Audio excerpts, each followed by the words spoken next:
1 Korintus pasalnya yang ke-11 ayat 17 dan 18. Dalam peraturan-peraturan yang berikut, aku tidak dapat memuji kamu, sebab pertemuan-pertemuanmu tidak mendatangkan kebaikan, tetapi mendatangkan keburukan.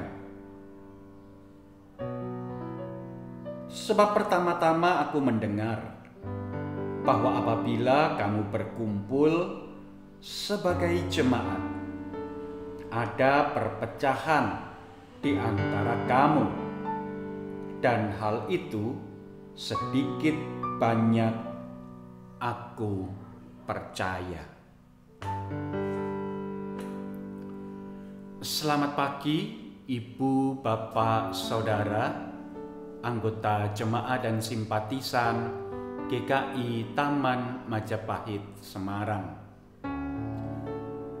Bagaimana kabar Anda pagi hari ini? Bagi Ibu, Bapak, Saudara yang bangun dengan tubuh yang segar, mari bersama-sama kita bersyukur kepada Allah. Tetapi mungkin ada di antara ibu, bapak, saudara yang mengawali hari ini dengan tubuh yang lemah, mungkin karena terpapar virus corona varian Omikron. Jangan berkecil hati, tetap semangat. Menjadi harapan kita bersama bahwa ibu, bapak, saudara senantiasa mengalami damai sejahtera dan sukacita di dalam karya pemeliharaan Allah.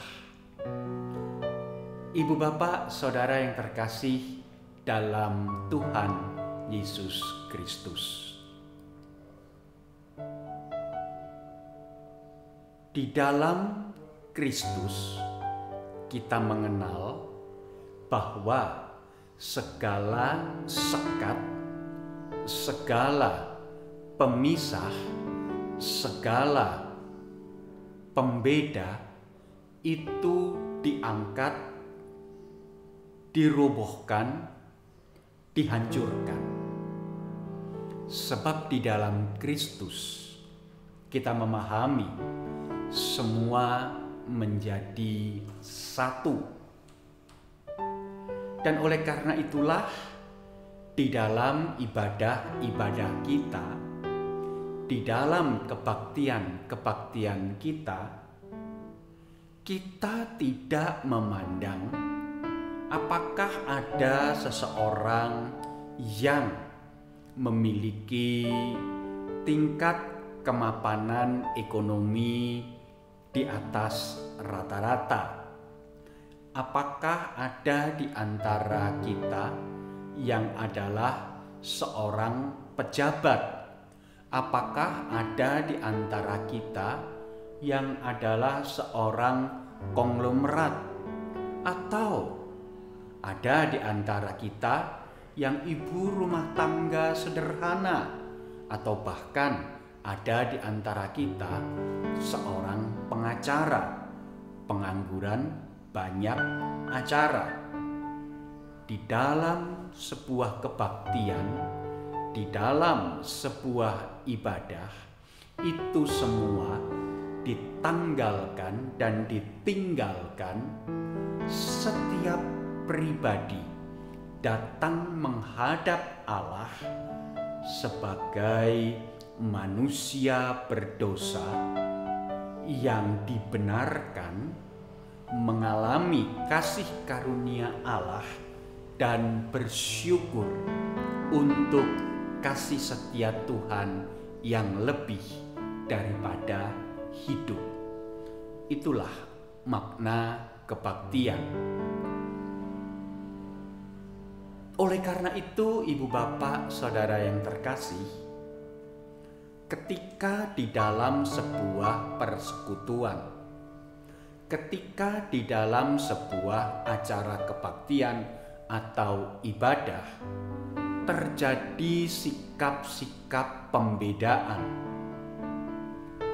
yang lebih kaya, misalkan dipersilahkan duduk di depan,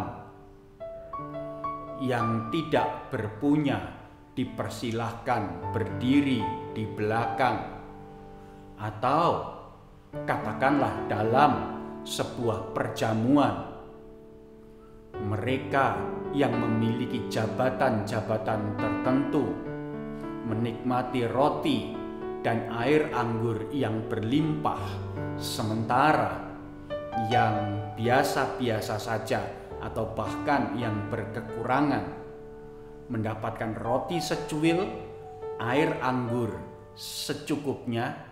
Tentu itu menimbulkan keretakan, tentu itu menimbulkan perpecahan, dan itulah yang disebut oleh Rasul Paulus tidak mendatangkan hal-hal yang baik.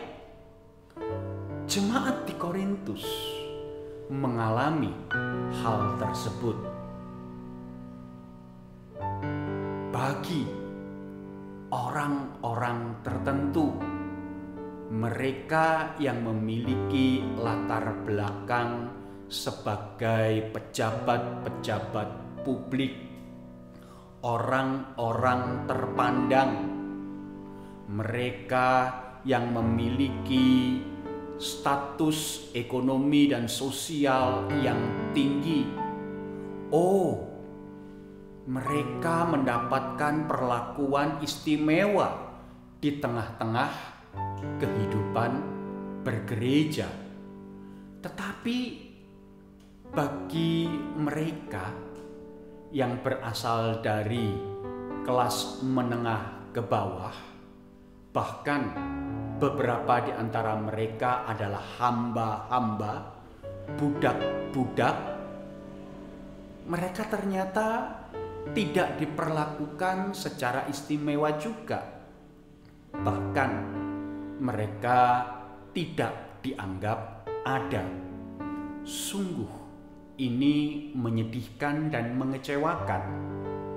Sehingga Rasul Paulus mengatakan, dalam hal ini aku tidak bisa memuji kamu. Mengapa?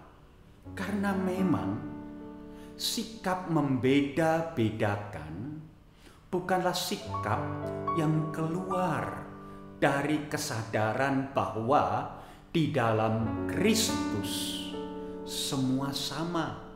Di dalam Kristus tidak ada lagi orang Yahudi, tidak ada lagi orang Yunani, tidak ada lagi orang merdeka, tidak ada lagi orang budak. Semua sama. Kesadaran akan kesetaraan di hadapan Allah inilah yang Rasul Paulus jadikan sebagai dasar untuk memperingatkan kehidupan persekutuan jemaat di Korintus. Ibu bapak, saudara, anggota jemaat dan simpatisan GKI Taman Majapahit yang terkasih. Memang sebagai manusia, apalagi kita hidup di tengah-tengah budaya timur yang menjunjung tinggi nilai-nilai feodalisme, menjadi hal yang lazim, biasa, bahwa mereka yang berpunya, mereka yang berpangkat, mereka yang berkedudukan, mereka yang berjabatan secara sosial akan mendapatkan perlakuan istimewa lebih daripada yang lain.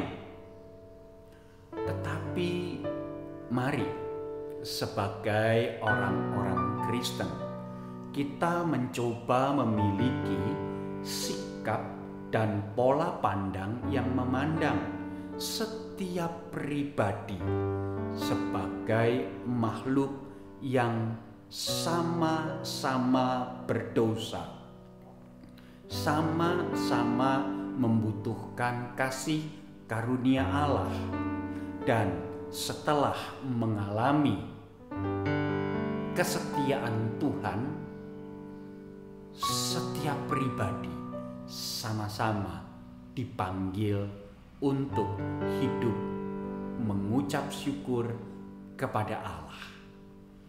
Ibu bapak saudara yang terkasih dalam Tuhan Yesus Kristus, dibutuhkan tekad, dibutuhkan ketekunan, dibutuhkan ketetapan hati untuk memiliki sikap yang sedemikian di dalam membangun persekutuan di gereja kita. Oleh karena itu, mari kita mohon Roh Kudus menguatkan kita. Amin. Mari kita berdoa.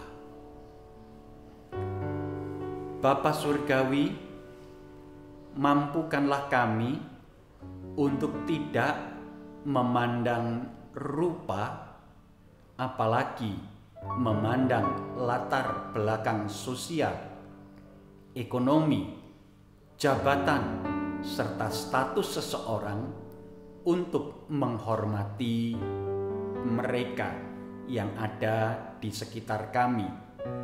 Tetapi biarlah dengan kasih Kristus itulah kami dimampukan untuk mengasihi semua orang sama seperti Allah mengasihi semua orang. Inilah doa kami, dalam nama Yesus Kristus kami berdoa. Amin. Selamat melanjutkan aktivitas Ibu Bapak Saudara yang terkasih. Bagi saudara-saudara yang menjalani isoman, selamat beristirahat. Tuhan memberkati. Amin.